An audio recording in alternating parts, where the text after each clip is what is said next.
एक दिन की बात है, एक गांव में रामू रहता था, जिसकी पत्नी का नाम रंजू था और उसकी एक बेटी थी। उसका कोई भी बेटा नहीं था, इसलिए वह अपनी बेटी से बहुत प्यार करती थी। एक दिन उसकी बेटी कोमल कहती है, माँ मुझे बाहर घूमने चलना है। मुझे घर में रहने का अब मन नहीं करता, इसलिए मुझे बाहर ले चलो। मुझे भी अपने दोस्तों के साथ खेलना है। मुझे घर में अकेले मन नहीं लगता, इसलिए तुम मुझे बाहर ले चलो या फिर मैं खुद चला जाता हूँ खेलने के लिए। इसके बाद संगीता कहती है, नहीं बेटा, तुम अकेले बाहर नहीं जाओगे, क्योंकि तुम पर चुड़ैल का खतरा है। तुम्हें कभी भी चुड़ैल उठा कर ले जा सकती है। एक दिन एक पंडित जी ने तुम्हें कहा था कि तुमको घर से बाहर नहीं जाने देने के लिए, इसलिए मैं नहीं चाहती कि तुम्हें मैं खो दूँ। चलो। उसके बाद वे अपने परिवार के साथ घूमने जाते हैं बाहर।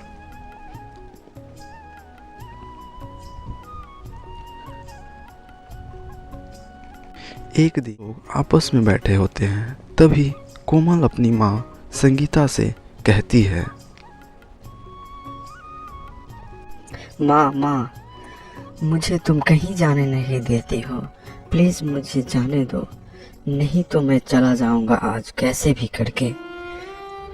मुझे बहुत खेलने का मन कर रहा है, न मैं पढ़ पा रहा हूँ, नहीं मैं कुछ कर पा रहा हूँ। मैं ऐसे तंग आ चुका हूँ घर में रह के। फिर संगीता कहती है, नहीं बेटा, तुम पढ़ो लिखो घर पर ही, बाहर मत जाओ। मैं तुम्हें बार बार समझा रहा हूँ, लेकिन तुम समझ नहीं रहे हो। जब तुम रहोगी तभी तो पढ़ पाओगे, लिख पाओगे, खेल पाओगे। नहीं जब तुम। फिर अगले दिन दोनों लोग, रामचंद्र और उसकी पत्नी संगीता, आपस में बात कर रहे होते हैं। तभी चुपके से कोमल वहाँ से घर से निकल जाती है, घर के बाहर। जिसे इनको कुछ पता नहीं चलता और वह बाहर चली आती है खेलने के लिए।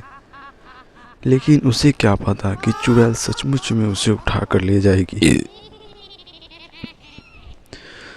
कोमल वहाँ अपने दोस्तों के साथ खेल रही होती है, तभी पीछे से एक चुड़ैल आता है और अजीबो तरह के आवाज़ें आने लगती है।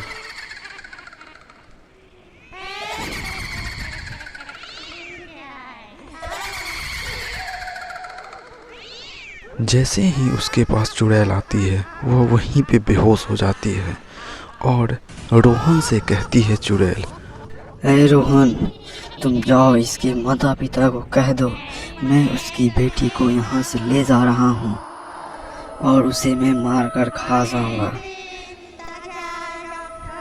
थोड़ी देर उसे कहने के बाद चुड़ैल उसे उठा लेती है और वहाँ से लेकर चली जाती है।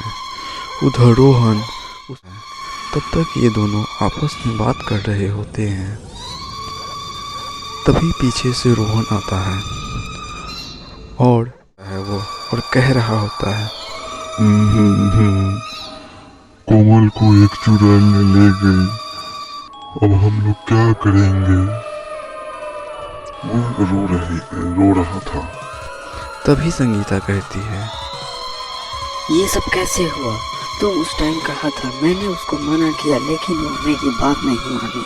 आखिरकार उस दुष्ट चुड़ैल ने मेरी बेटी को ले ही गई। अब हम क्या करेंगे? उसके तुरंत ही बाद संगीता एक पंडित के घर जाती है और वहाँ पे कहती है पंडित से, बाबा जी घर पर है क्या आप? लेकिन वहाँ पे पंडित जी नहीं होते हैं। जिससे संगीता उदास हो जाती है और उसके आगे जाती है। वो सोचती है कि मैं यहीं पे बैठकर पंडित का इंतज़ार करूँगा। फिर वह जाती है और एक पत्थर पर बैठ जाती है। फिर उसके तुरंत बाद ही पंडित घर से बाहर गया होता है। वह आता है और उसको देखकर उसके पास जाता है। फिर पंडित जी उससे कहती है, क्या हुआ बच्ची, क्यों तुम मुझे आवाजें दे रही थी? क्या हुआ, कोई दिक्कत है या परेशानी है? मैं जानता हूँ कि तुम्हारी बच्ची को उस दुष्ट चुड़ैल ने ले गई है, लेकिन तुम चिंता मत करो, वो फिर वापस ले आएगी। मुझे गांव के एक आदमी ने कहा था कि ऐसा ऐसा बात है, लेकिन वो जल्द ही चल आएगी, 2 से 3 दिनों में वापस आ जाएगी। फिर संगीता कहती है, हाँ हाँ बाबा जी, आप सच कह रहे हैं। हमारी कोमल को उस दुष्ट चुड़ैल ने ले गई है। पता नहीं वो हमारी बेटी के साथ क्या करेगी।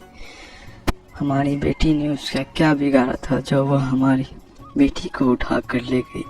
अब आप ही बताइए हम क्या करें। फिर बाबा जी कहते हैं, मैं कह तो रहा हूँ, तुम चिंता मत करो, कोमल को वह कुछ नहीं बिगाड़ सकती उस चुड़ैल। वह जल्द ही वहाँ से वापस आ जाएगी।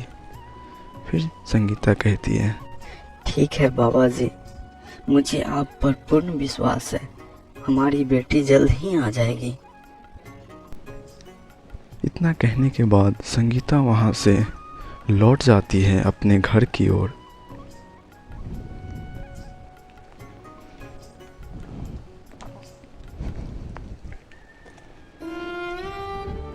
दो 3 दिन इंतजार करने के बाद कोमल सचमुच में वापस आ जाती है।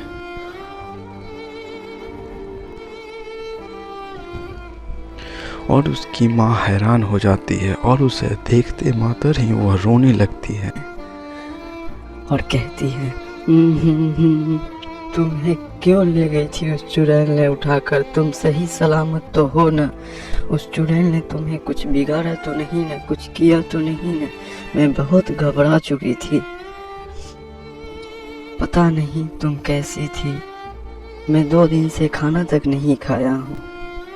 फिर कोमल कहती है, ओहो माँ, मैं भी बहुत परेशान थी, लेकिन मैं क्या करूँ, उस चुड़ैल ने मुझे खेलते छूते ही मात्र मैं बेहोश हो गई और मुझे पता ही नहीं चला कि मुझे कब वो उठा के ले गया। इसलिए तुम चिंता अब मत करो, मैं वापस आ गया हूँ और हम सब अब अच्छे से रहेंगे और वह चुड़ैल वापस कभी नहीं आएगी यहाँ पे। वह खुद नष्ट हो चुकी है। इसके बाद सभी लोग खुशहाल जीवन व्यतीत करने लगते हैं। उन्हें किसी भी प्रकार की कोई दिक्कत नहीं होती।